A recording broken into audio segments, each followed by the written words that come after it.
안녕하세요. 특집 HCM 파워 인터뷰 진행을 맡은 저는 정규인입니다. 자, 오늘 모신 분은요, 20년 가까이 통신사 마케팅 업무에 종사를 하시면서 우리가 누구나 한 번쯤 들어봤을 만한 빅 브랜드를 런칭을 하시고 또 은퇴 이후에는 분식업에 종사를 하시면서 가장 낮은 마케팅 업무를 다시 시작하고 계신 분입니다. 마케팅 전문가 남규택 사장님과 함께하겠습니다.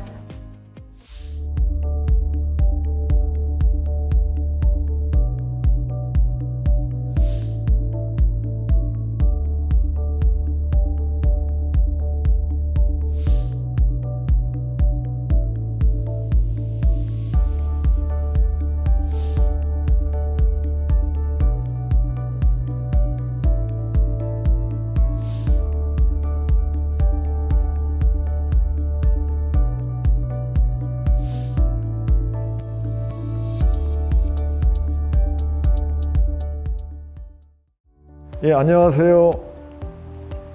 KT그룹에서 35년간 재직하다가 은퇴하고 지금은 식당을 운영하고 있는 남규택입니다. 제가 KT에 재직한 시절에는 주로 마케팅 그리고 경영관리, 경영기획 업무를 주로 담당을 했었습니다.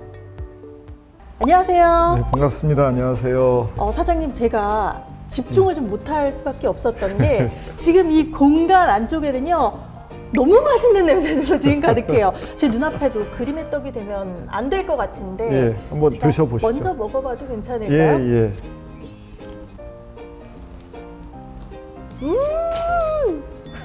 지금 보셨어요?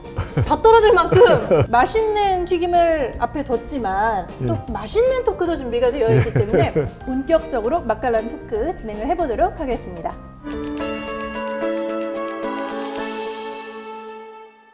지금 식당을 운영하신 지 한 몇 개월 정도 되신 거죠? 예, 3개월이 좀 넘었습니다. 3개월 정도 됐는데 본캐라고 할 수 있었던 통신사 마케팅 일로는 무려 한 20년 정도를 임원으로 또 지내셨고 총 통신사에 계셨던 경력이 35년 정도 이렇게 되신다고 하시면 이렇게 작은 가게를 운영하는 자영업이 조금은 힘들 수도 있지 않을까, 다른 점도 있지 않을까 싶은데 어떠실까요? 저 식당을 시작할 때 저랑 같이 한 파트너가 있거든요. 네. 파트너는 이렇게 얘기를 하더라고요. 이거는 장사를 시작한 게 아니라 사업을 시작한 거다. 근데 저는 이렇게 얘기를 했습니다. 저는 장사를 시작한 게 아니라 다시 마케팅을 시작한 거다. 차차 말씀드리겠지만 여러 가지 다른데 가장 고객과 가까이서 마케팅을 해보겠다는 생각이 있었기 때문에 지금 잘 적응하고 있습니다. 그러시군요. 예. 사실 이렇게 은퇴 후에 또 창업을 꿈꾸시는 분들도 많기는 합니다. 그런데 왜 사장님께서는 분식집을 또 창업을 하셨는지 이것도 궁금하긴 하지만 이건 잠시 후에 예. 여쭤보도록 하고요. 이번에 통신사 임직원으로 활동하실 때 이야기를 좀 해보려고 하는데요. 예. 그때 당시에 이제 은퇴를 하실 때는 심정이 어떠셨어요? 제가 임원이 되자마자, 그러니까 꽤 오래전 일인데 멘토로 제가 여기는 분이 한 분 계시는데 저보다 연배도 많으시고 저보다 훨씬 임원이 먼저 되신 분이죠. 근데 그분께서 그러시더라고요. 그러니까 임원 이제 초기 무렵인데 도대체 임원하고 직원하고 차이가 뭐냐 이런 거를 그분하고 말씀을 나누는 중간에 그분께서 임원은 늘 떠나야 할 준비가 되어 있는 사람이어야 된다. 이렇게 얘기를 하시더라고요. 그래서 그 말을 들은 지가 벌써 한 거의 20년 가까이 돼서 그 말을 깊이 새기고 있어서 저는 은퇴할 때는 그렇게 내가 과연 직장을 떠나서 어떻게 생활했을까 이런 생각을 해본 적이 없고요. 근데 의외로 제 주변에서 직장을 떠나면서 어느 친구는 우울증에 걸린 친구도 있고 어느 친구는 밤에 잠이 안 온다고 저한테 하소연하는 친구도 있고 그러는데 임원이 되자마자 언제든지 떠날 수 있다는 생각을 가지고 연습을 해두면 좀 적응이 잘 되실 겁니다. 마인드 컨트롤 늘 항상 해오셨군요. 자, 그런데 2000년대 후반에 통신사의 유명한 이제 광고 시리즈 탄생에도 큰 역할을 하셨다라고 하셨는데 이게 어떤 식으로 탄생이 됐는지 탄생 비화도 궁금하거든요. 제가 런칭한 브랜드가 꽤 있는데 그 중에서 가장 이제 비하까지는 아니지만 좀 얘기를 하고 싶은 거가 이제 2009년에 런칭된 쿡과 올레라는 브랜드입니다. 근데 왜 제가 이 말씀 드리냐면 네. 보통 빅 브랜드는 런칭을 한번 하면은 빅 브랜드가 이게 그 활착을 하는 데는 뭐 한 2, 3년 이렇게 걸리거든요. 근데 그때 어떤 일이 있었냐면은 2009년 6월 1일 날 KT와 KTF가 합병을 해야 됩니다. 그래서 이제 그 무선 브랜드, 유선 브랜드 이런 거를 다 합치는 이런 과정이었고, 그래서 6월 1일 날이라는 그 합병 기일 때문에 3달 간격으로 빅 브랜드 2개를 런칭을 해야 됩니다. 그러니까 너무 황당한 거예요. 하나 빅 브랜드 하나 런칭하기도 6개월이면 짧은데 네.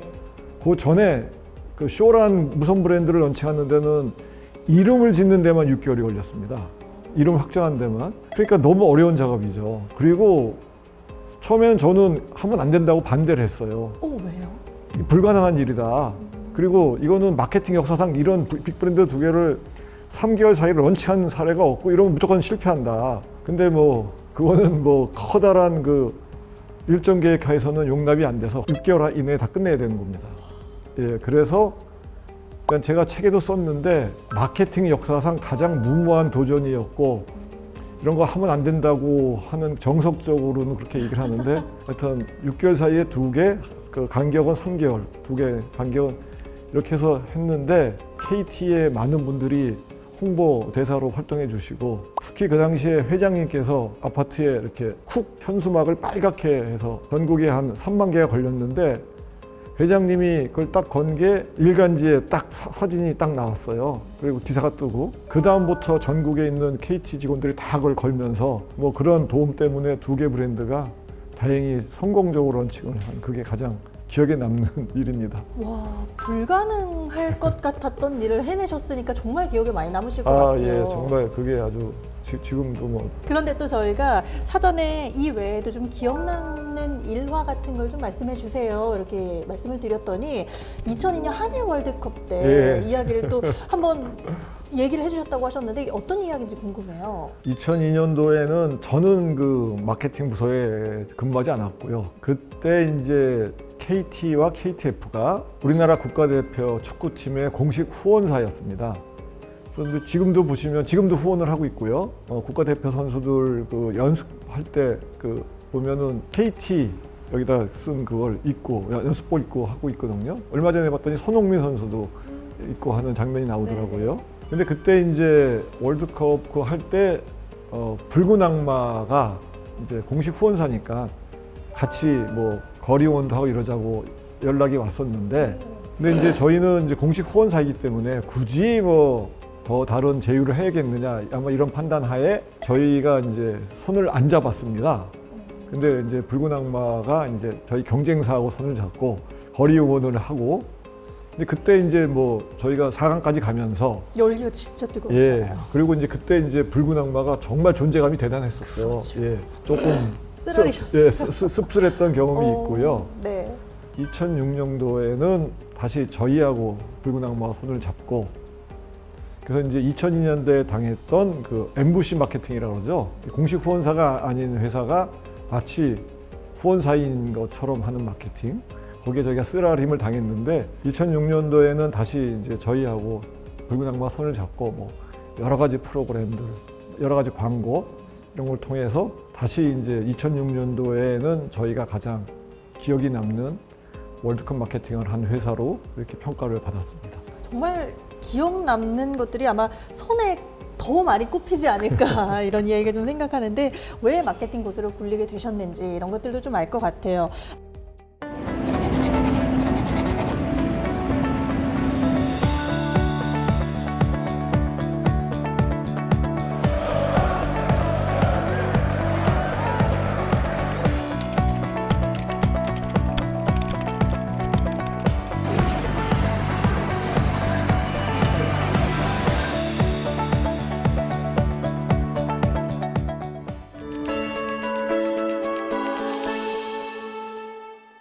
물론 각각 다 노력들은 하셨겠지만 그 와중에 성공 전략, 비결 이런 것도 분명하게 있으시잖아요. 특히 저희 핵심 고객들, 핵심 타겟 고객들의 생각을 읽고 마음을 읽는데 아주 상당히 많은 공을 들였습니다.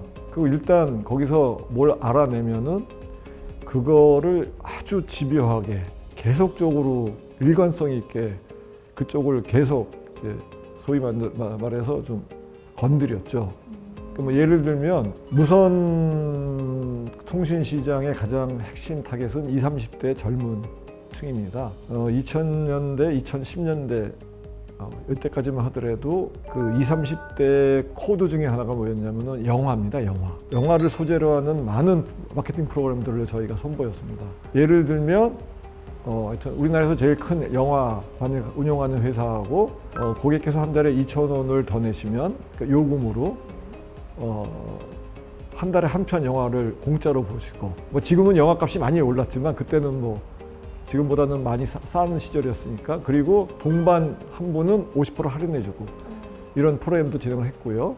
그 다음에 웰컴 투 동막골이라는 영화에 저희 고객들과 회사가 같이 공동 투자를 하고, 그 다음에 이제 원하시는 분들은 거기에 뭐 가서 견학도 하시고 구경도 하시고 심지어는 엑스트라로 출연도 하시고 뭐 이런 프로그램도. 예.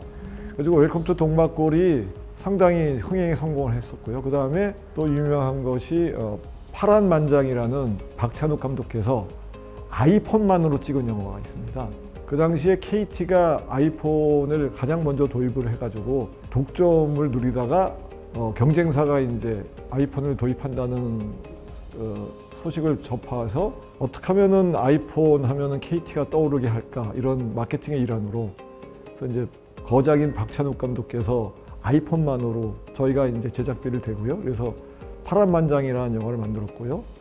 그 영화가 베를린 영화제에서 우리나라 최초로 뭐 단편 분야 그 대상을 받는 이런 일도 있었고요. 그 다음에는 스마트폰이 이제 보급이 되면서 스마트폰 영화제를 만들어서 뭐 스마트폰을 가지신 그 스마트폰으로 누구나 영화를 만들어서 저희한테 보내주시고 저희 그 중에서 잘된 작품에 대한 수상을 하고, 이런 영화라는 코드를 하나 집어내고 그걸 집요하게 추구하고 뭐 이런 식으로 마케팅을 했었습니다. 그때서부터 이미 약간 선구안의 눈을 가지고 계셨던 것 같은 게 고객들의 마음을 읽고 소통을 하는 방식에 대해서 굉장히 집중을 많이 하셨잖아요.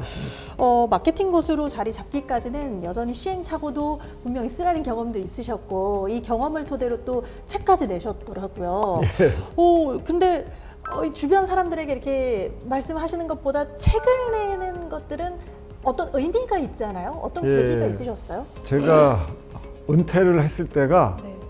코로나 팬데믹이 아주, 그때는 누구 만나기도 어렵지 않았습니까? 그래서 이제 책을 쓸 수 있는 시간적 여유가 있었고요. 네. 제가 책을 쓴 그 이유는 키워드가 3개가 있는데요. 첫째가 이제 실전이라는 키워드가 있고요. 두 번째가 진짜라는 키워드가 있고, 세 번째는 정리라는 키워드가 있습니다. 제 책의 에피소드가, 실전 에피소드가 13개가 있는데, 뭐 드라마 같은 거는 이제 저희 사장님께서 직접 주도하신 걸 옆에서 보고서 쓴 거고, 나머지는 제가 직접 경험한 것들입니다. 그래서 어느 책보다 실전의 얘기를 더 많은 비중으로 들려드리고 싶다. 총알이 날아다니는 현장 얘기를 생생히 들려주고 싶다는 이런 책을 한번 쓰고 싶다는 게 있었고요. 그 진짜는 두 번째는 그겁니다. 주변에 책을 쓰고 강연을 하시고 뭐 이런 분들 중에 진짜 자기 얘기가 아닌, 소위 요즘에 말하는 숟가락 얹기의 신공들이 가끔 계세요. 네네. 그래서 그런 분들을 제가 꽤 많이 봤습니다. 그래서 이제 거기에 대한 약간의 반감도 있었고요. 세 번째, 정리라는 거는 마케팅이라는 이 분야가 제가 학교 다닐 때만 하더라도 경영학 분야 중에서는 상당히 새로운 분야였습니다. 경영학 분야에서도 지금도 뭐 그렇게 다른 분야나 뭐 재무나 회계 뭐 이런 뭐 전략 이런 분야보다는 조금 역사가 짧고요. 최근에는 이제 디지털이 들어오면서 완전히 환경이 바뀌었습니다. 그다음에 브랜딩 이런 거는 역사가 짧기 때문에 지금 여러분이 여러 얘기를 해서 용어도 통일도 안 돼 있고, 그래서 요즘 한번 정리를 뭐 제 나름 해보겠다. 물론 뭐 맞는지 틀리는지는 저도 사실은 잘 모릅니다. 그래서 한번 말씀드린 대로 실전, 진짜, 정리 요걸 한번 책을 써보자. 그래서 책을 집필하게 됐습니다. 저도 이제 사장님께서 집필하신 책을 한번 읽어봤거든요. 아이, 감사합니다. 그런데 이 마케팅 분야에서 조금 어려운 점이라고 하는 게 사공이 많은 점. 물론 이야기가 다양한 것도 좋기는 하지만 또 어려운 부분들이 있을 텐데 어떻게 그럼 그 의견들을 좀 잘 섞어서 중심을 잡을 수 있을까? 이런 부분은 가장 회사 생활하면서 이제 저에 대해서 안 좋은 얘기를 한 게 다른 사람 의견을 안 듣는다는 거였습니다. 오, 고객의 생각이나 마음, 좋아하는 것, 싫어하는 것 이런 것들에 대한 제 확신이 있으면 밀어붙이시는군요. 예, 누구의 말도 안 듣고 밀어붙였고요. 그래서 이 자리를 빌어서 제가 죄송하다는 말씀을 드리고요. 근데 이제 이런 재미있는 얘기가 있습니다. 누구나 입만 있으면 광고 전문가라고. 제가 책에도 잠깐 썼는데 엔지니어들의 일들, 그러니까 이제 KT 같은 경우는 뭐 이제 네트워크 부문 이런 데가 있습니다. 그다음에 뭐 IT 이런 쪽이 있죠.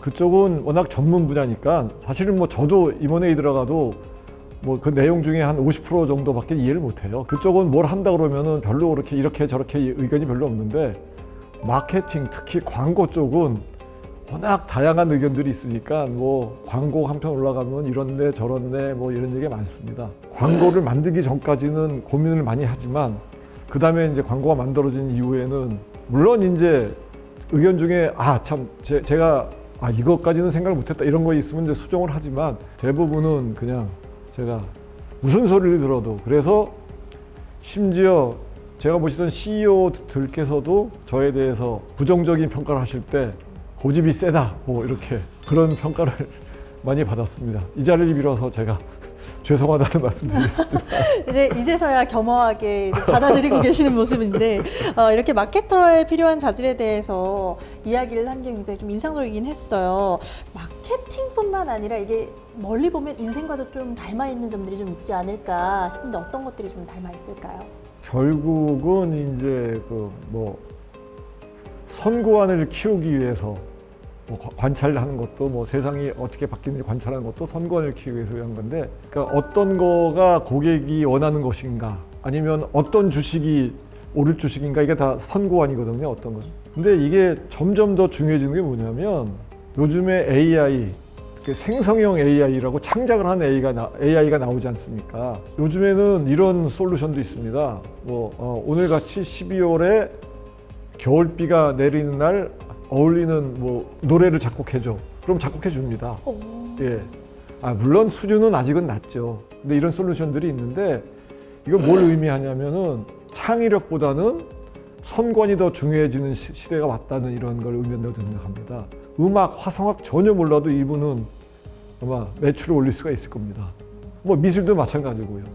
그래서 제가 선구안 얘기를 마지막까지 하는 이유가 인생 사시는데도 꽤 도움이 될 겁니다.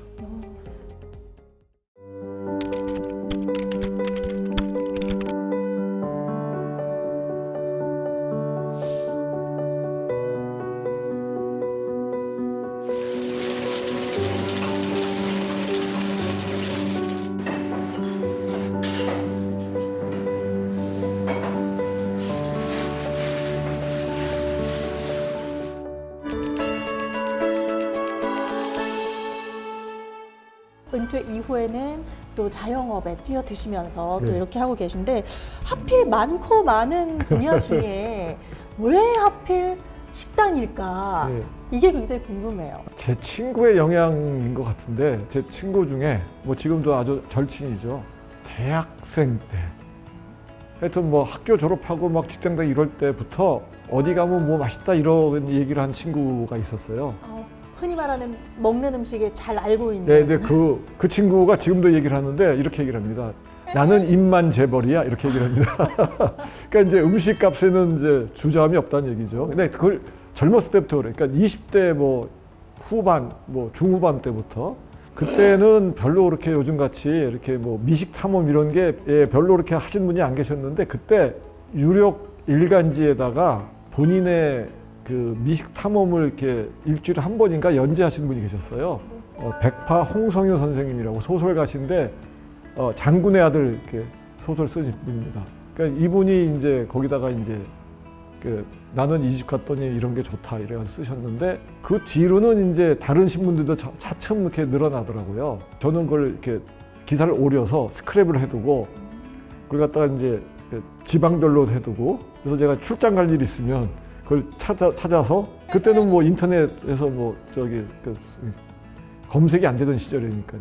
그래서 그때부터 나 은퇴하고 나서는 식당을 한번 해야겠다 이런 꿈이 있었습니다. 그런데 식당 중에서도 네. 카테고리가 또 조금씩은 나뉘잖아요. 많고 많은 것 중에 왜 또 분식이었을까 이것도 궁금한데요. 한 7, 8년 전에 이제 알게 된 그 친구인데 이 친구도 아주 독특한 친구입니다. 이 친구가 이제 그 금융회사에 다니다가 이제 지금도 자기 사업을 하는 친구인데 직장 생활을 하면서도 튀김에 푹 빠져가지고 직장 생활을 하니까 뭐 몇 달씩 학원에 다닐 수는 없고 그래서 이제 유명한 선생님을 찾아서 사사를 하고 본인이 비용을 지불해가면서 이것도 부족해서 휴가를 내거나 이럴 때 일본에 가가지고 유명한 선생한테 가서 배우고 이런 튀김의 숨은 고수를 만났어요, 제가. 그래서 그 친구 만나면 늘 뭐 어느 집 가면은 뭐가 어떻다 이런 얘기를 저한테 형님 어디 가보세요.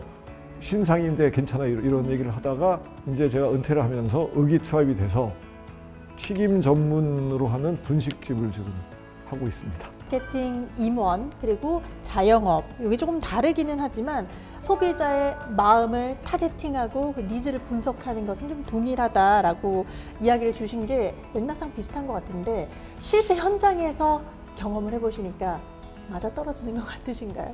제가 이제 임원으로 시절에 마케팅을 했을 때는 저는 주로 했던 일이 이제 아까도 말씀드렸던 고객의 마음을 읽는 거 이외에는 주로 했던 게 무엇을 하고 무엇을 하지 말아야 될까 이걸 결정을 하는 사람이었습니다. 제 생각에는 사람이 위로 올라갈수록 왓에 대해서 더 집중을 하게 됩니다. how to는 이제 밑에 사람이 하는 거고요. 무엇을 하지 말아야 될까, 무엇을 해야 될까. 이제 이런 일을 했는데 막상 제가 이제 식당에 하다 보니까 왓도 왓이지만 how to 거기다가 직접 실행을 해야 됩니다. 평생 설거지, 청소, 조리 이런 걸 안 해본 사람인데 그런 거를 직접 이제 하는 게 많이 다르고요. 이제 저한테는 뭐 좋으면 좋고 이런 거가 뭐냐면 과거에 마케팅 했을 때는 소위 고객들하고의 거리가 그래도 뭐 통신사가 있고 뭐 대리점이 있고 이제 고객이 있고 뭐 저는 고객을 직접 만날 일이 별로 없죠.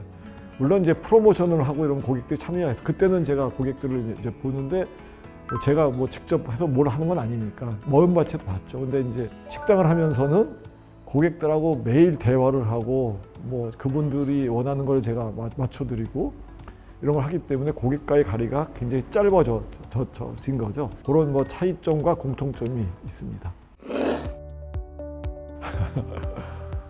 제 가장 식당에서 중요한 일은 김밥을 만드는 일입니다. 그래서 아마 저희 식당에 오시거나 배달을 시켜 드시는 김밥의 90%는 제가 만들었다고 보시면 되고요. 이제 그 이외에도 카운터도 보고요. 그 다음에 포장, 그 배달 음식 포장, 그 다음에 이제 테이블 청소, 뭐 치우는 거 이런 것들을 물론 가끔 설거지도 합니다.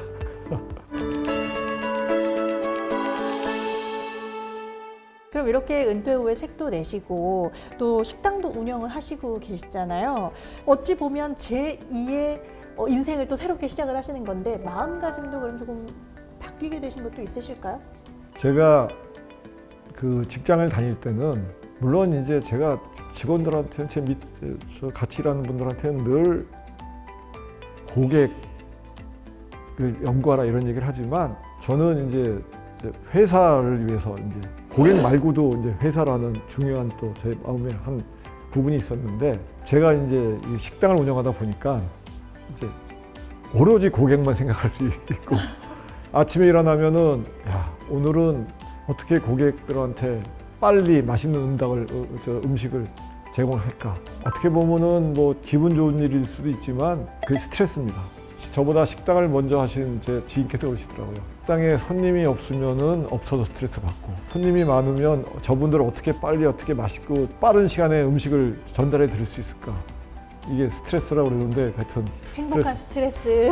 뭐 그렇게 생각하고 있습니다. 그러면 마지막 질문이 될 것 같습니다. 예. 사장님처럼 마케터의 길을 좀 더 걷고 싶으신 분들 또는 은퇴를 하시고 자영업을 한번 도전해 보고 싶다 하시는 분들 모두에게 이것만큼은 꼭 당부하고 싶다 하시는 말씀 있으세요? 일본의 그 유명한 식당 중에 오레노라는 식당이 있었습니다. 그 호텔 음식을 그 가격의 뭐 반 이하로 드시는데 단 서서 드셔야 돼요. 그러니까 가격이 상당히 싸죠.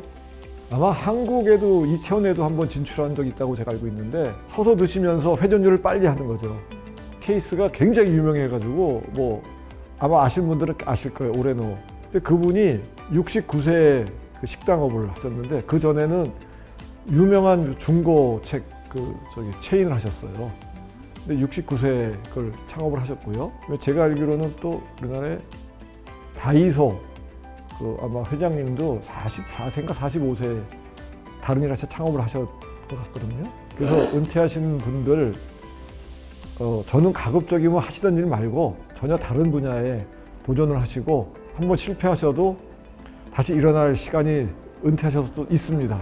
왜냐하면 수명이 많이 늘어났기 때문에 다른 분야에 꼭 한번 도전을 해보시라 이런 말씀을 드리고 싶습니다. 성공에 있어서 또 도전에 있어서 나이는 중요하지 않다라는 이야기 같이 들려서 나이가 조금 있고 은퇴를 하신 분들도 주눅 들어 있는 느낌이지 않을 것 같다. 도전해봐야겠다 이런 생각이 좀 들 것 같습니다.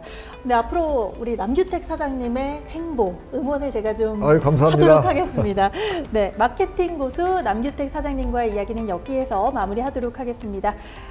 오늘 특집 HCM 파워 인터뷰 마무리하겠습니다. 고맙습니다.